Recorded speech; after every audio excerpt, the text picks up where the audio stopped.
Economics episode 49. And today we've got a very special episode as we're going to take a step back from the individual issues and attempt to highlight the connections in our economy. We're also going to try to untangle some of those connections. Now, all too often as economic observers, we see things like inflation and unemployment, growth and environmental destruction, interest rates at home and poverty abroad as separate aspects of the economy that are unconnected to each other.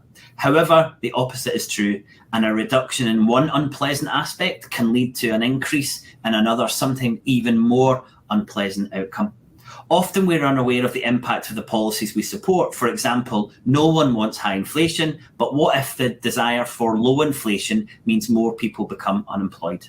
In this episode, we will analyse how intertwined our national and global economies are. And today, to do that, we are joined by Claudia Sahm, a former economist at the White House and the Federal Reserve Bank. Now, are you up for the challenge, Claudia? We've set for you today. I'll give it a try. I wanted to start with an explanation of the policy choice that governments make, normally via the central banks, in relation to inflation or price controls and unemployment. Could we start there? How are those two things linked? Right. So the link is most explicit in the United States because the Congress has given the Federal Reserve a mandate of maximum employment and price stability. Most central banks around the world have a legal mandate of price stability. And yet, in general, the way central banking monetary policy is often pursued is thinking about the broader effects on the economy as well. So not just price stability. So is one of the distinctions, even with the Federal Reserve, which has the dual mandate, you'll often hear it is in a time of high inflation like now, this is the Fed. This is the Fed's job. I very much push back on the idea that the Fed is the only institution that can fight inflation, and particularly now with the kind of inflation we have.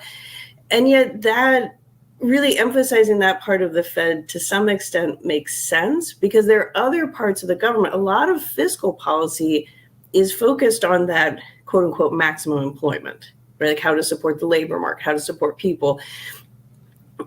And yet I do think there's it's very easy to lose sight of the fact that price stability is not the end all be all goal, right? It's about human flourishing, right? Like we have, the economy and it being vibrant and helping people, and price stability is absolutely an input to it. And we're not in a stable price moment right now. And yet having a paycheck, having a career path, these are incredibly important too. And in some ways, I guess last on this, so I think we ask too much of the central banks. I mean, the mandate that they're given, this is absolutely the principle that one should, as a policymaker, use as a guiding light in monetary policy. And yet the Fed can't, no central bank can fix inflation. It's not like it's some dial that they can turn. And no central bank can make maximum employment, right? Like this is, they play a role in that system. And yet I think sometimes for a lot of reasons, the central bank just takes on this, they've got this. We're just going to step back and let them do what they do and, be independent. And yet that's not a winning strategy. So the relationship between inflation and employment or unemployment, how does that pan out? Because you said that the Fed has a dual mandate. A lot of other central banks don't have a full employment mandate. They just have a price control mandate. The Phillips Curve. And it's important, I think, to understand this concept because when you hear macroeconomists, and there have been some that very pointedly say, inflation is high, we need a recession, we need 6% unemployment. And, I was around some they're like, why are they saying that? That sounds so off. And where did that number come from? And so this goes back to a very simple model's not even the right word to call it. It's an empirical relationship. The Phillips curve was developed in 1968, so it's been around a while. And the idea of it is there is a trade-off between economic activity and inflation, right? So if unemployment is really, really low, then businesses have to pay higher wages to get more workers because they really got to pull people off the sidelines who frankly may even not want to work. right? So they got to pay them more, and then the business pass it off into prices for consumers, and then you get inflation. So it has like a very simple, it's like you can kind of tell the story. This doesn't sound, okay. But the problem is both of these things, economic activity and inflation, are incredibly complex, right? So we've told a very simple story with like two variables, right, that like is supposed to now guide incredibly important monetary policy decisions, right? If the Federal Reserve said we need a recession, they know how to get a recession. I mean, right now they say we don't need one, but they're doing their level best to get us one. But like this idea that you have macroeconomists who are very much in this discussion of what should we do with monetary policy, wheeling out this thing from the 1960s that in addition to being on its face too simplistic, right? Like we have a $25 trillion economy in the United States. It's changed a little since the 60s, right? Like there's just, the other thing that's amazing to me is that empirical relationship. So this, if unemployment goes down, inflation goes up, that empirically was, you could see it in the data when it was born in the late 60s, right? This trade-off looked like it was there. If you look at if you plot unemployment versus inflation for many years, it's a cloud. It's not a curve. You could, if you squint at it, if you look at certain periods, you can see it. So we have something, and it was very well known before the financial, or before COVID, that this tool, this rule of thumb that had been used in monetary policy or any kind of macroeconomic stabilization, like trying to, that it wasn't there anymore. Like there was no relation. And there's a lot of ways you could interpret that. To me, I think the most straightforward way is there's not a relationship, or it's not that simple. One last thing, because I don't want to, we need tools, right? These are really hard decisions. You got to go to something. I am absolutely an advocate for, if you are going to have a tool and you need tools, it better be grounded in reality. Right. And data is the closest thing we got to bring reality to economists. Like that's basically the piece of reality we respect. We should respect more of reality. But there's been a lot of research done with the Phillips curve. Again, this trade-off is very intuitive. You need some kind of tool. And over time, and this is why I'm so frustrated with its use right now, the Phillips curve works, or you see this relationship in moments where you have these big demand imbalances, right? Like there's just money is being pumped out, and people there's customers want so much, and then the businesses have to hire. So there's this a demand driven inflation, right? Demand has just shot up faster than supply could keep up. Okay, in those settings, and you can look at examples in the past, you can kind of see the trade-off, right? Because getting unemployment up is like pushing demand down. Right, like it's not that we need unemployment, but it just shows if economic activity slows, well, then demand will slow, and that'll, take care of this imbalance. Okay, so 2021 now, that inflation is not all demand, right? We did have a real, there was a lot behind demand. The economy reopened, we had pent up demand. Demand changed in some very different ways, and we put a lot of money in people's pockets and small businesses to get them through, right? So there absolutely was a surge in demand, and at the same time we had a collapse in supply in many areas. I mean, COVID and Putin they're real things, and they've caused a lot of supply-driven inflation. I mean, energy is a great example of this. Demand for energy is pretty stable, but the supply is not, and hasn't been. So in those episodes, if you have supply-driven inflation, this relationship doesn't hold. And in fact, tanking the economy, if it is supply-driven inflation, is guess what? You haven't fixed that problem, right? If the recession is severe enough, we will reduce energy consumption because businesses will be shut and we won't need, but when we reopen, if the supply hasn't been addressed, you'll get the inflation back. I mean, maybe not as severe.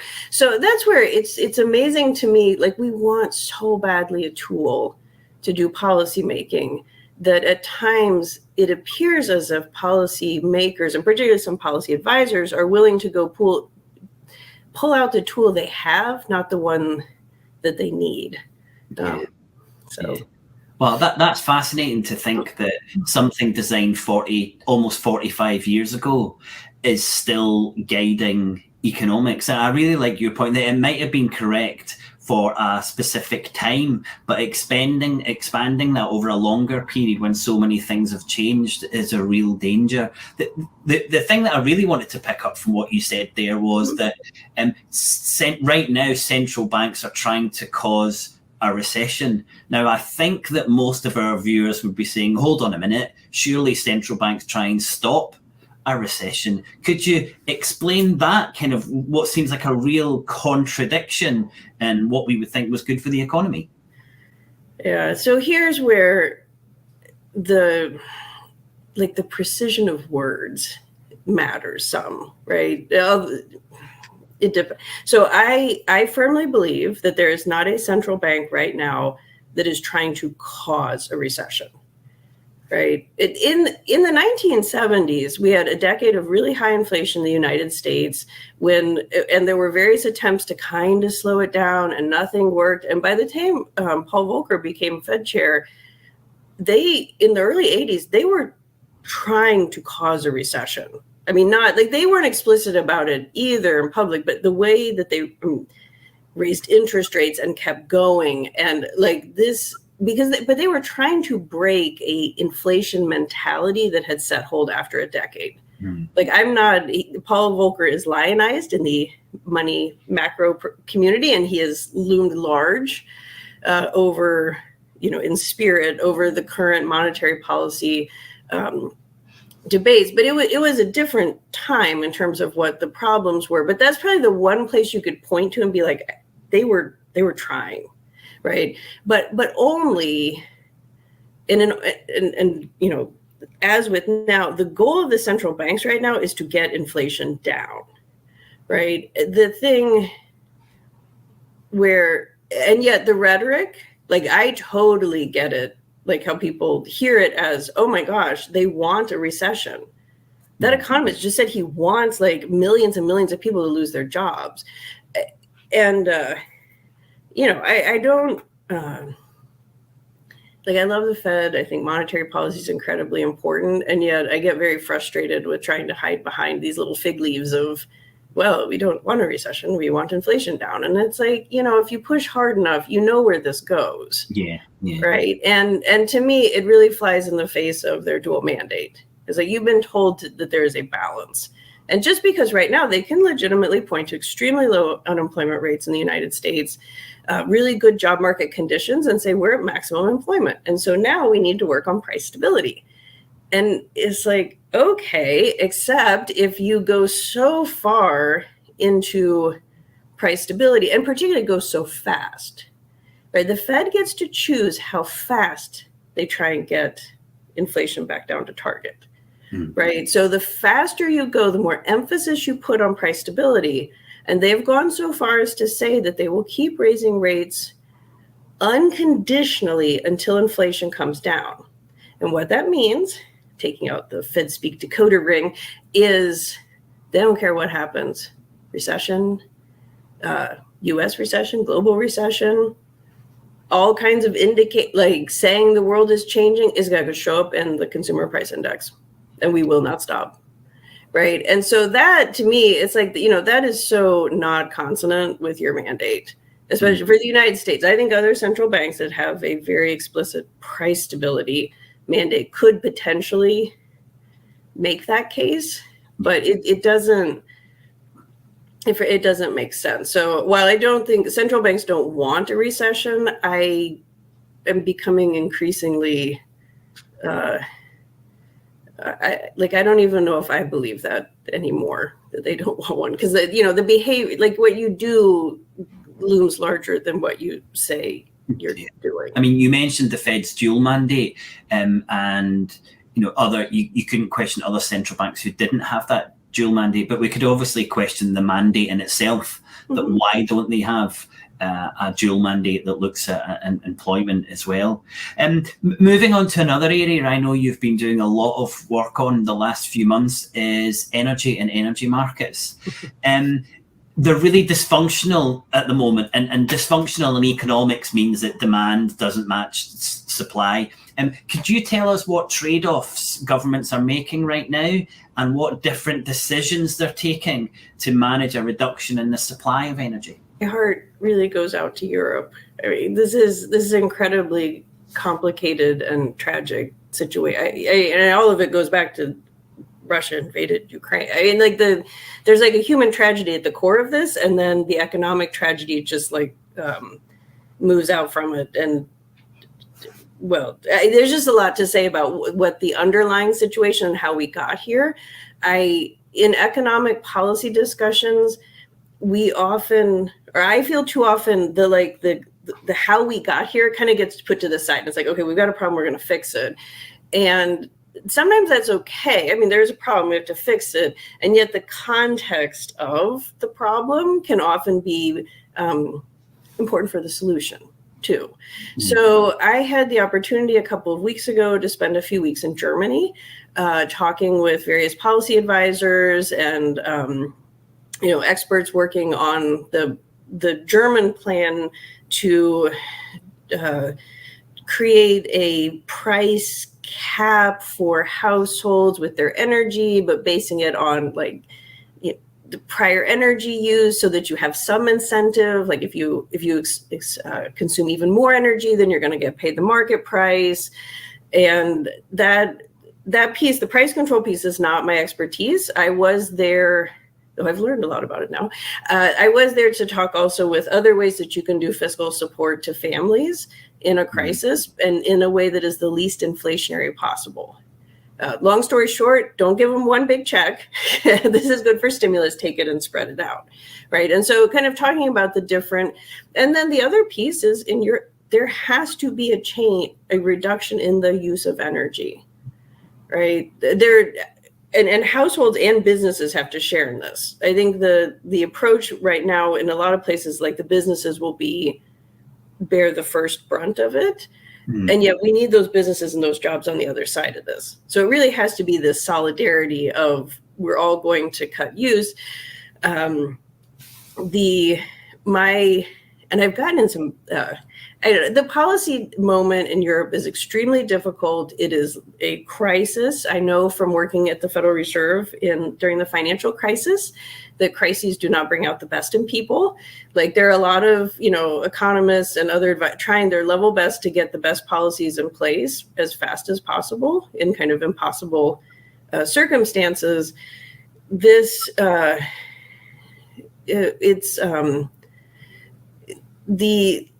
an economist. I have the tools of an economist. Those are the ones that I'm trained to use. I also feel pretty strongly about the blind spots of our tools. And I have been very disconcerted with the idea that we can use the price signal to reduce demand. It's like, how much do we make people pay more? And if we cap the price, they don't have the incentive. And it seems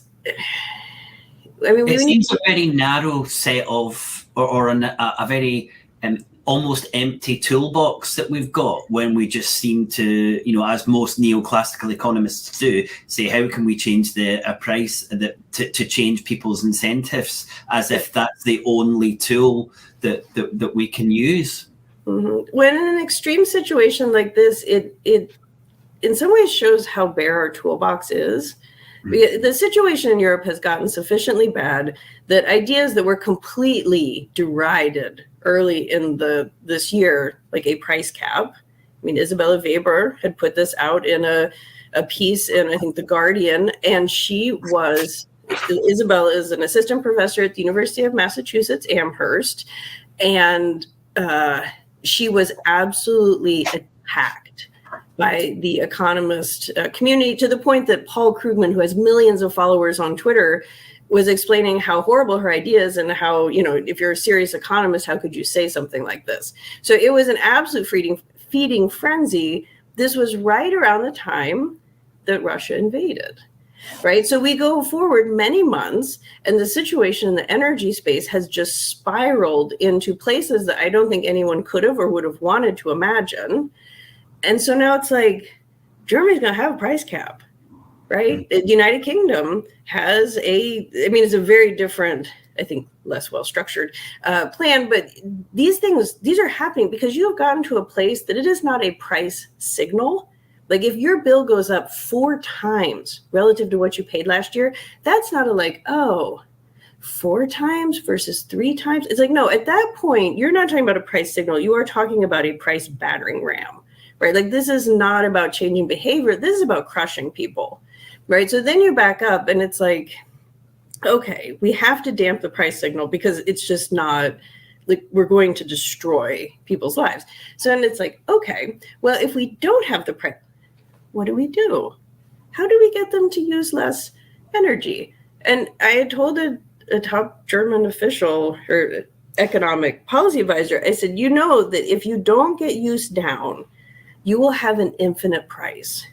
And he's like, no, we'll have a price cap. And I'm like, no, see, if you have to ration, if you have blackouts, it doesn't matter what you're willing to pay, you can't get the heat on. I said, then heat is an infinite price. I said, you might think you have to avoid that. I mean, I think policymakers understand this, but it's like, okay, but now you got to go find some not economist experts because, the sociologists, the marketing, get some TikTok people on this. I mean, like you have to get beyond the economists, like, oh, we'll use prices and we'll use incentives. And it's like, no, you've got to like get people, like really rich people who use a lot of energy that don't even look at their bill, right? Like those are the people you have to get to change behavior. And as an economist, I mean, I could go in meetings and just say over and over again, like, you've got to fix this. I can tell you about checks to people.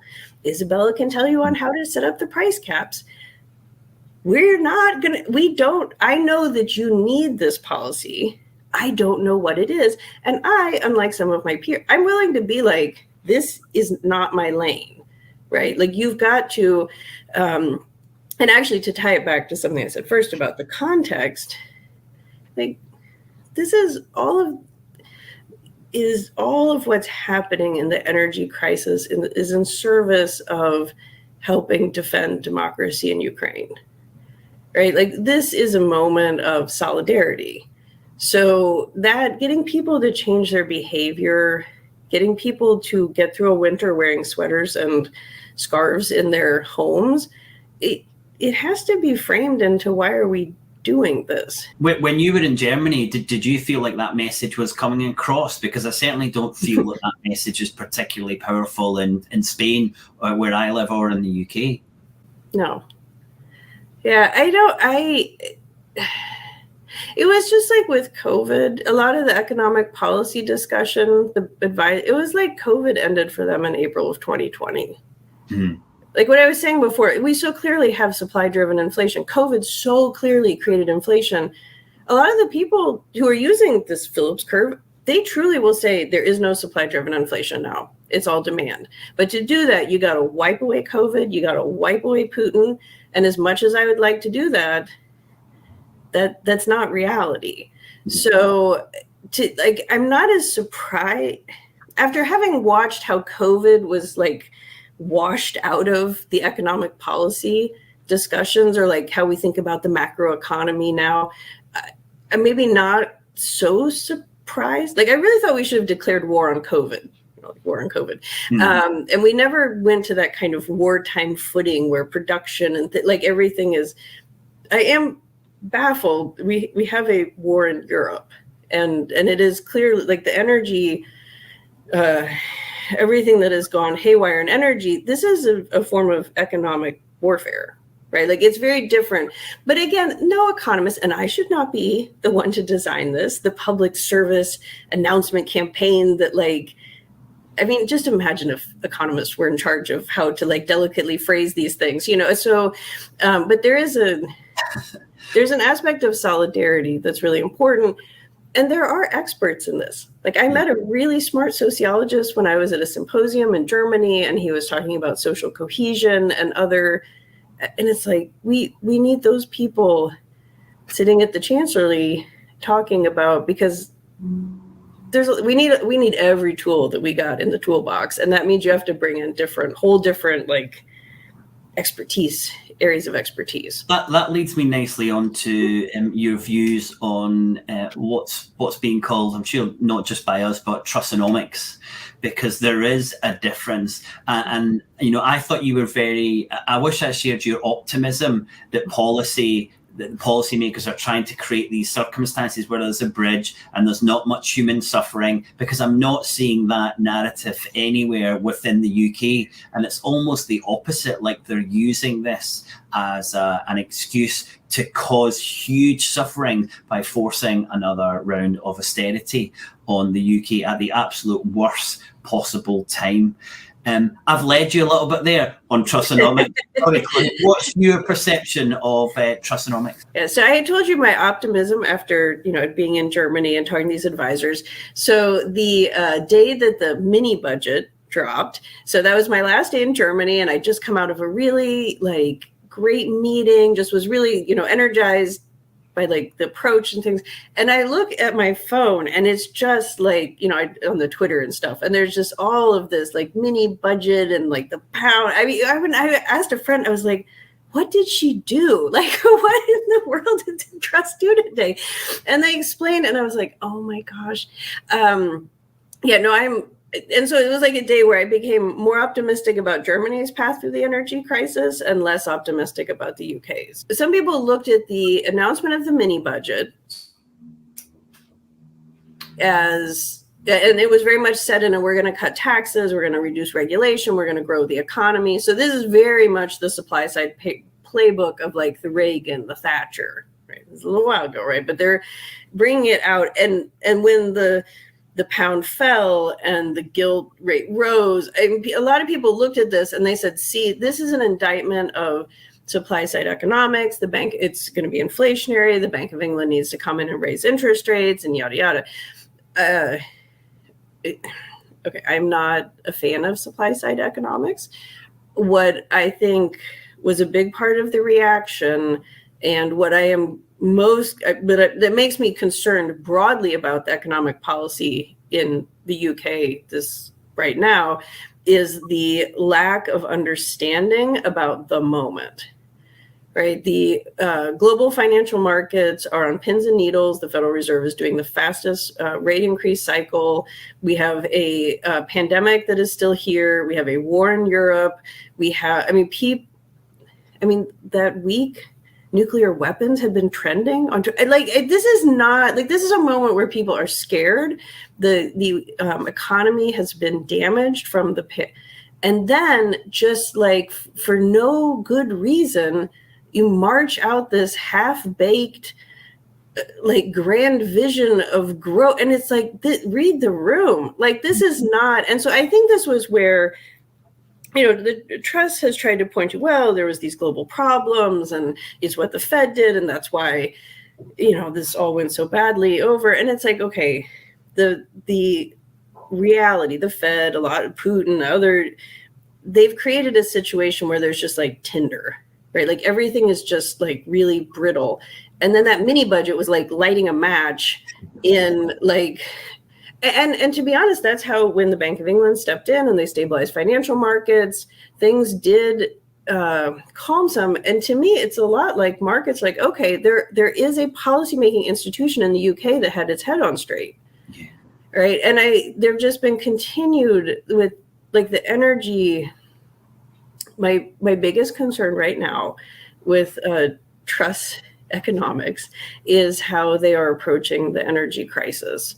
The United Kingdom has what has to be the absolute simplest way to approach this, right? You have, for every unit of energy that you spend, we will guarantee a price. That price is higher than it was before, but it is capped. That is so simple to explain, and yet the messaging that has been come out that no household will pay more than £2,500. That you have to have energy companies take out full page ads to explain to people, actually, that's not true. It depends on how much you use. And then today there's a big discussion about how they don't believe in doing public service campaigns because they're not going to tell people how to live their lives. Yeah. And it's just like, yeah. I think building on what you've said there, absolutely. I think you've highlighted that the government do not want to tell people what to do, and this is, a very kind of liberal, a neoliberal policy that people will make the best decisions and will give them the money and will allow them to do. And you can see why that's causing huge concerns with the energy crisis. But leading on to a climate crisis, this idea that the government who are in the best position to solve a climate crisis are going to leave it down to the people who are least able to do that, which is individuals, is where I think there's a huge concern. I wanted to ask you about another trade-off again on energy. Do you think over the past 20, 30 years, there was a trade-off between GDP growth and energy security? And again, if you think about the United Kingdom, we're in a position now where of the last 20, 30 years, if we'd invest much more in renewable energy, and maybe we wouldn't have had the GDP growth that we had, which is slow anyway, but we would have had much more energy security. Do you think that's been a trade-off in Europe and also in the States, I suppose? A very thin silver lining of the past 2.5 years is a much greater discussion about security. Right, in an economic space. So during COVID, we basically learned how we'd had such low inflation for so long, right? That by now everyone has heard more than they ever thought they would know in their lives about supply chains, right? That we had global sourcing of goods and they'd come right when we needed them. And it was a system that really worked well until it didn't. And when it didn't work well, it was because it was put under immense stress and it just fell apart. And so now there are discussions, U.S. and things like the CHIPS Act, which is bringing back to the United States production of certain semiconductors. So there will be a trade-off in the United States. The labor costs will be more expensive, and the land it will be more expensive to produce the chips in the United States.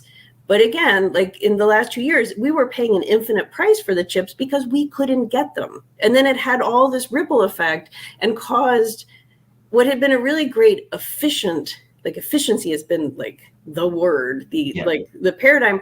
It was those supply chains were incredibly efficient. They helped keep prices low, but they had made us vulnerable to a global disruption.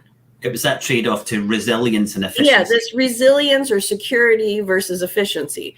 And the energy crisis,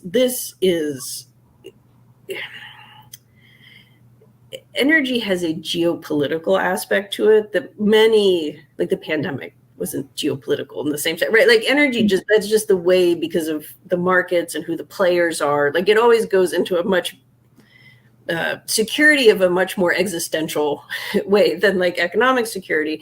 So in that discussion of energy is just so in your face that like we've made a trade-off. Efficiency. It was great for Germany. They got really cheap gas from Russia, but they built a whole system on being beholden to a dictator to keep giving them energy. So it's really clear that that was a mistake in terms of efficiency versus security. But you can extend that to the whole global north, can't you? Yeah. No. I think there's such a stark, crass example of how that trade-off goes wrong.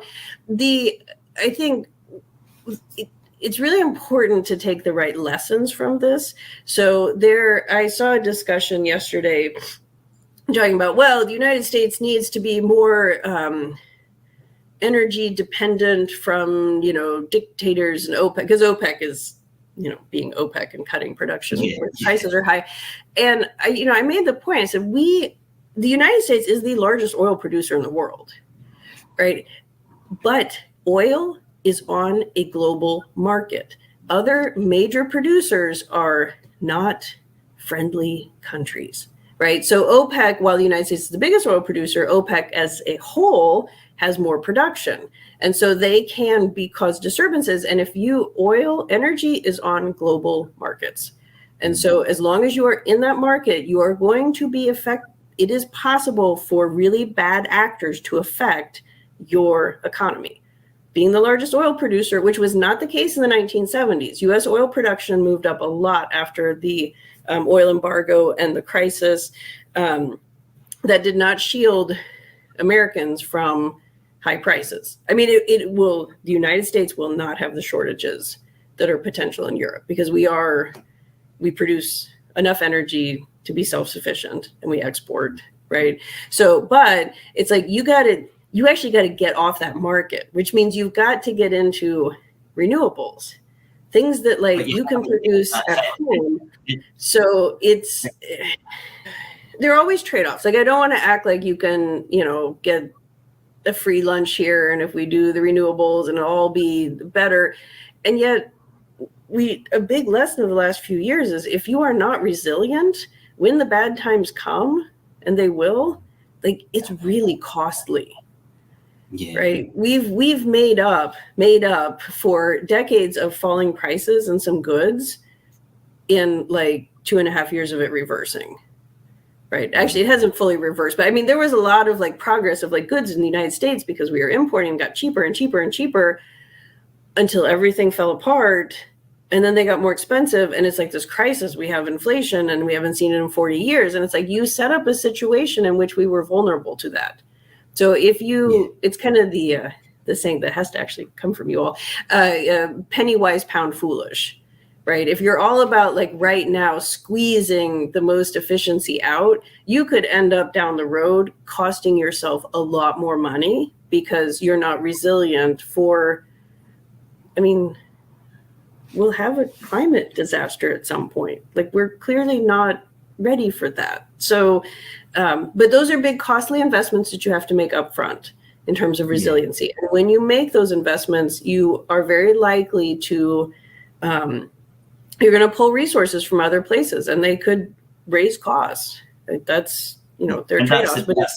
That's a trade-off, isn't it? That is the trade-off. So in terms of the dominant economic framework that we've had for the last 40 years being neoliberalism, you can kind of shorten that to maximum efficiency, minimum resilience. Is there any way that we can take that 40 years into the next 40 years, considering this huge climate crisis and some of these kind of crises that we're seeing already, and make a success of our economy?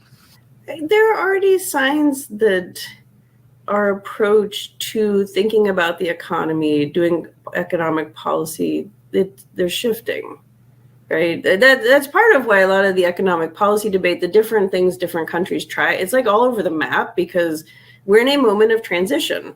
And I had not thought hard about the resiliency piece until it was clear we weren't resilient, right? So I think there's a lot of attention.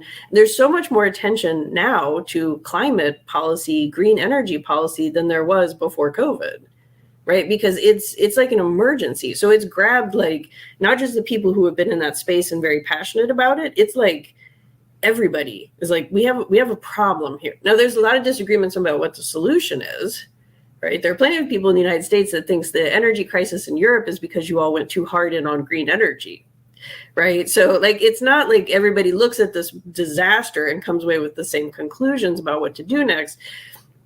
But you have seen some really not what one would call neoliberal. I mean, these labels are a little tricky, but if you think Germany is going to have a price cap on energy for households, the United States blasted out just from the stimulus checks alone during COVID, a family of four got $11,400, and that's almost 20% of median family income. That's 25% of Black median family income. That's amazing. Like after the Great Recession, that kind of money did not go to people. So you've seen some policies that would just be like unthinkable even like 10 years ago after the Great Recession. So there's been a real shift in like understanding that we have to meet the moment and we have to bring in other tools, because the things that we used like in the last crisis, the Great Recession, some of them fell really far short and they caused a lot of damage for years. Now, this is not to say that we've used all the right tools or that the stimulus check should have necessarily been that big, or, I mean, like it's the details, and we're going to mess things up all along the way because this is really hard. But I think it's really encouraging, and I think people should find it encouraging that there is an awareness that all the old tools, the old paradigms aren't sufficient. And frankly, that is part of what Truss is getting punished for. Like, we have a moment that is unprecedented. It is deeply complicated, and Trussonomics is rolling out a very old, dated, not useful paradigm. So, but that's getting punished. So, like, that wasn't punished when Thatcher rolled it out. A lot of governments, a lot of people are looking at a new approach, whereas what's happening in the United Kingdom seems to be the exact opposite in going backward.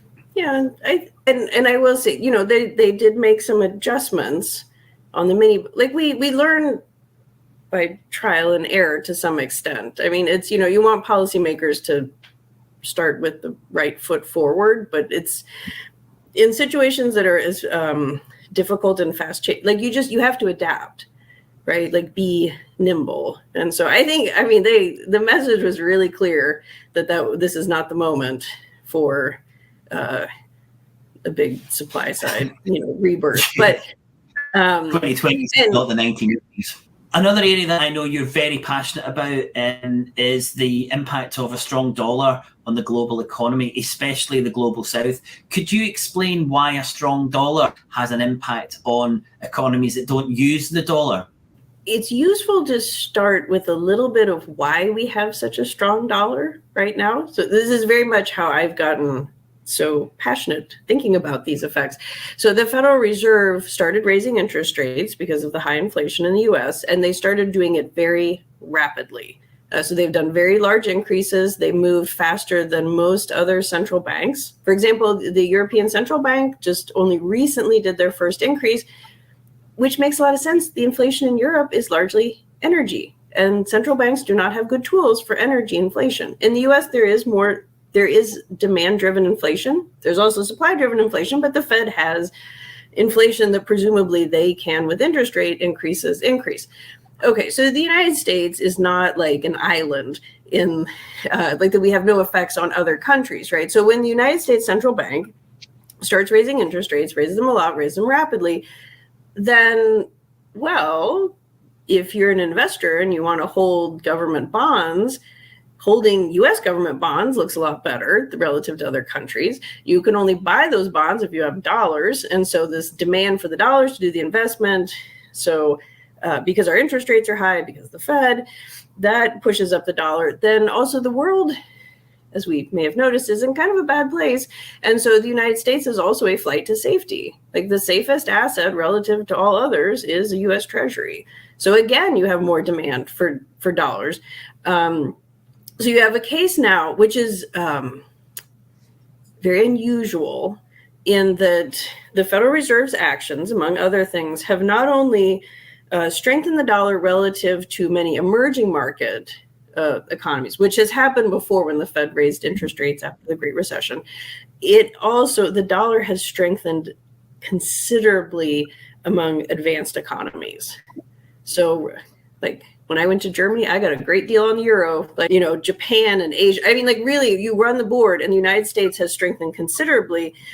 That is in many ways good for the US right now. That's going to be another way to fight inflation, because when we go out and buy cheap goods when we buy goods from other places to bring them, they're even cheaper now. So we're importing disinflation, but we are exporting inflation, right? And the most severe consequences of this are borne by emerging market economies, poor parts of the world. And it comes for a couple reasons. One, a lot of the commodities, so the energy and the food, a lot of those contracts are in dollars, right? So even if oil prices come down in dollars, like, that's good for the US, but it's not as good for other countries who have to buy it in dollars because their currency isn't worth as much in dollars, right? So there's, like, the whole commodity space is hard, and these are necessities, and so that's difficult. And then a lot of emerging markets have, to be able to have debt, they have had debt that is denominated in dollars. Like, it's a way of kind of the credibility, because they can't inflate away dollar. Like, they can do things to their currency to kind of change its value, but a dollar isn't set by a Latin American country, an African country. Okay, but that's a big problem. If your currency becomes really less and less valuable to a dollar, then that means servicing your debt starts getting harder and harder. So that like dynamic of these debt contracts, that is something very specific to emerging markets. Like no European country has an arrangement like that. Like their debt is their debt, right, in their currency. But they do have this dynamic of the United States is exporting inflation to Europe, and it is going to show up in core, like the inflation outside of food and energy, because it's like any goods you buy from the US, any service, they're more expensive in like European currency. So it's a dynamic that the Federal Reserve will say that their mandate is for the United States, price stability and maximum employment. They're raising interest rates rapidly and considerably to achieve price stability. Fine. But it is the case, and I think that there are some Fed officials that are finally starting to mention this publicly. It is the case that if the United States destabilizes the rest of the global economy, whether it's actually the economic activity in terms of a recession, or it's financial markets, like what we saw in the UK, where there was this disturbance, that will come back to hurt the United States, right? Because the United States is the largest country in the world, but it is not the only country in the world in terms of its economy. So it's a very, so many times in the last 2.5 years, it has been absolutely underscored that we are all in this together. Right, we had a global pandemic. The war in Europe has had consequences for the entire world. And so, but policymakers are doing different things in different countries with different interests. So it's pretty complicated. And I think the dollar, and looking at the foreign, it's like currencies, they're price signals, right? Like these imbalances, they're telling us something about a really, like a very disrupted world economy. Like we have some real problems. Things shouldn't be moving around this fast and this dramatically. But it's a warning sign. That's why people are talking about it. We often hear that central banks are independent. In your view, are central banks independent from government? As independent as they possibly could be. So, okay. And I will say, they aren't always, right? The last time that the Federal Reserve and Congress and the White House coordinated on policy was in World War II. Right? It is much more typical in war times for the Federal Reserve to be in coordination. In that case, it was keeping interest rates low to fund the war effort. It wasn't until after World War II that they signed the 1951 Treasury Federal Reserve Accord, making explicit the independence. So that has been the state of affairs, an independent central bank. I mean, there's politics, right? Like it's not this it's not as pure of an independence as some economists would like to believe, but there have been periods where there was explicit coordination, and there is a conversation if now is one of those moments where there should be more coordination.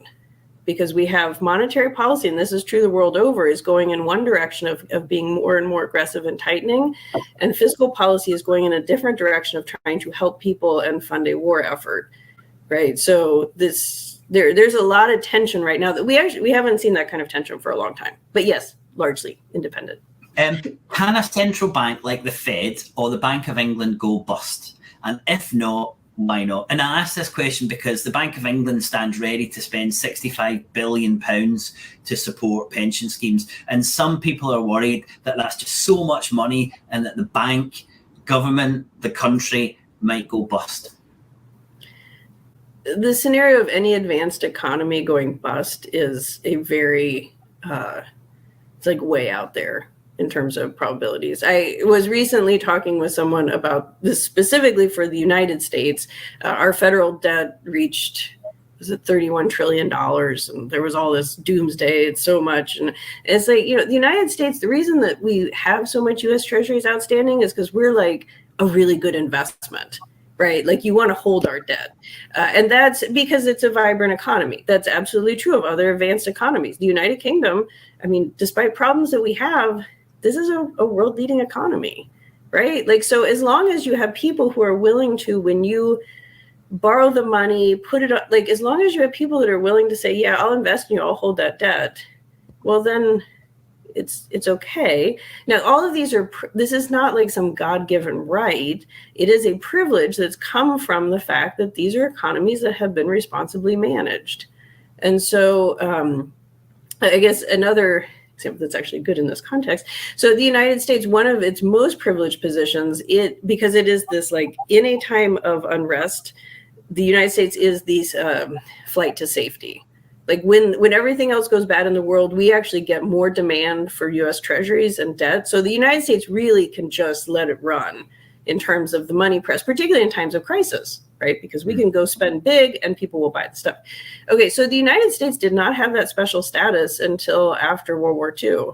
The United Kingdom had had that special status for a very long time. And then as the empire and everything else crumbled, they lost that. And that is a real premium for the United States to have that place. So it doesn't change hands very often. And it was a very gradual shifting from the United Kingdom to the United States. And frankly, all of your most advanced economies have some degree of this privilege relative to, say, emerging markets, right? So, so it's like, if you are a good steward of your economy, if you support your workers and your businesses and you invest, like that's what the government should be thinking about when they borrow, or when the central banks do the buying the asset. Like they're trying to preserve and improve an economy.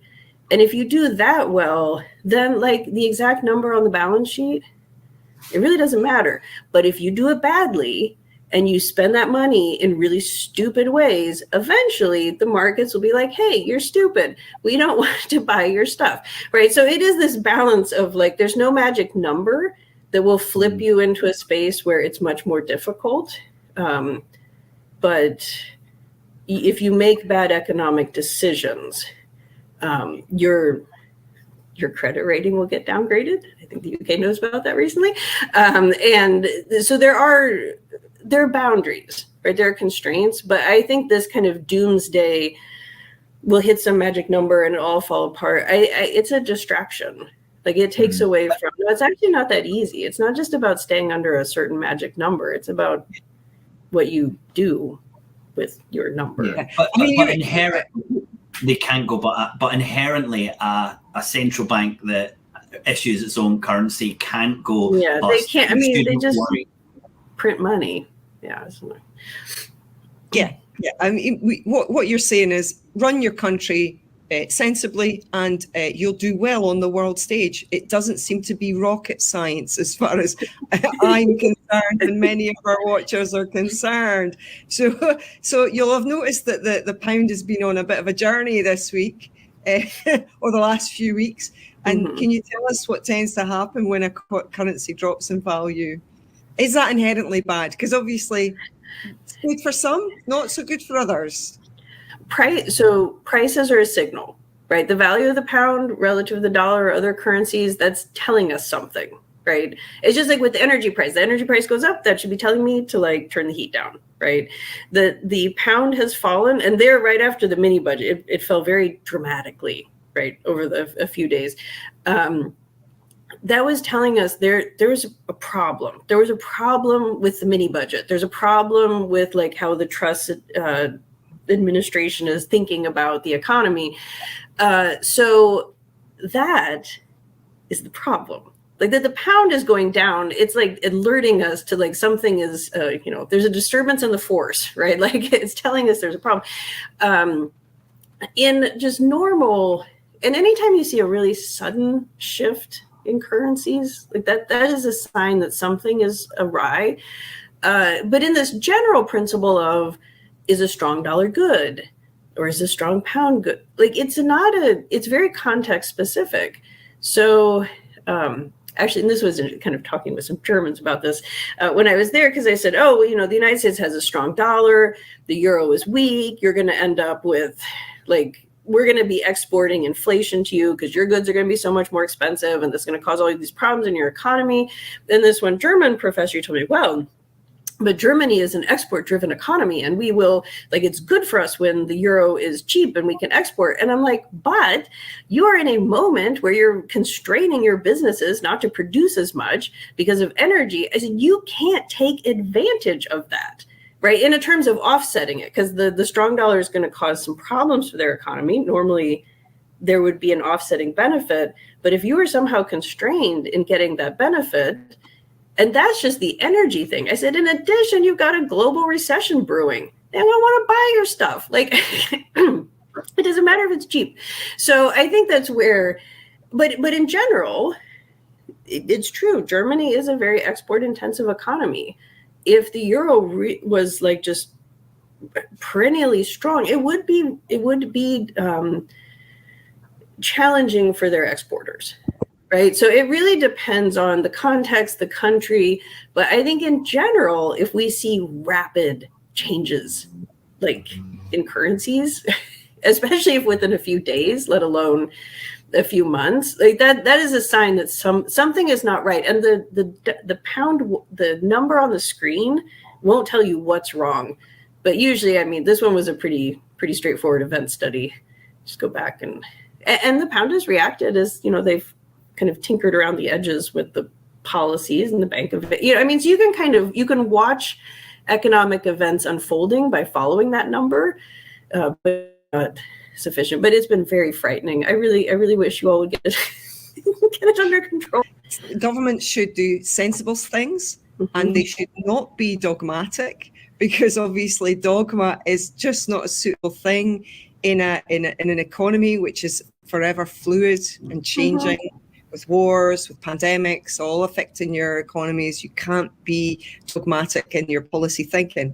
We're at the zenith of what's acceptable as far as right-wing politics are concerned in the UK. And I think there will be big changes coming down the line, because I think a lot of people are in Scotland who are perhaps scared of the whole huge change that independence will bring, are perhaps now starting to think that this is really what we have to do, and we need people in Scotland running Scotland, and not people in the furthest southeast part of this island who have no idea what's required up here running us, because they really are doing an incredibly bad job. Yeah, well, trust it's really frightening, right? Like, and not even, again, like I was talking before, I don't, like, set the supply side, voodoo it, you know, just ignore it. But it's like, this is a crisis moment, and it's so clear they don't know what they're doing. Like, and I think it's the dogma. You know that Harren Kwasi Kwarteng wrote Britannia Unchained. They're very dogmatic in their thinking, and you can't have political leaders that are like that. It's not sensible, and they're playing very much to a very small audience in their party, and it's just craziness now. And I think people are really seeing that. This is craziness. Yeah, and like the time, I'm so worried about in Europe. Like, people have breaking points, right? Like, this is, you know, with today, like, oh, we're not going to do the public service announcements. I'm not going to tell people what to do. And it's like, are you going to tell them to stop rioting when they're angry they can't heat their home? It's like, maybe now would be a good time to, like, turn down the thermostat 2 degrees.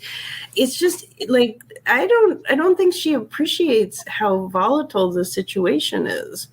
There was a publication yesterday from the University of Glasgow that made it plain that before the pandemic, between 2010 and 2019, when this government got in, this Conservative government got in, we've lost over 300,000 people to austerity. That was before the pandemic. So, really, the policies of this Conservative government are just killing too many people, and it's really time to fight back. Yeah. Well, I'm so happy you're out there fighting the good fight, because it's really hard. I mean, it like you said, it's killing people. It's bad. So, I just wanted to finish by saying thank you so much for doing this. And what I've taken from it is economics is important and numbers are important, but really when you're looking at an economy and a government who's running the economy, it's so much more about the wider impact of the choices that they make. And really, when you look at an economy, you have to look and think, how are they supporting the economy? How are they structuring it a way that's better for all those individuals in the economy? And when that doesn't happen, it can be reflected in the economic measures. But we have to focus as much on how we build a society and community and protect our environment as much as we do of chase these kind of figures like GDP and growth. So thank you so much for helping us untangle what is an incredibly convoluted and connected national and global economies. Thank you very much, Claudia. Yeah, thank you. I very much enjoyed it. Thanks. Thanks, Claudia. Wow. Thanks for your time. Thank you.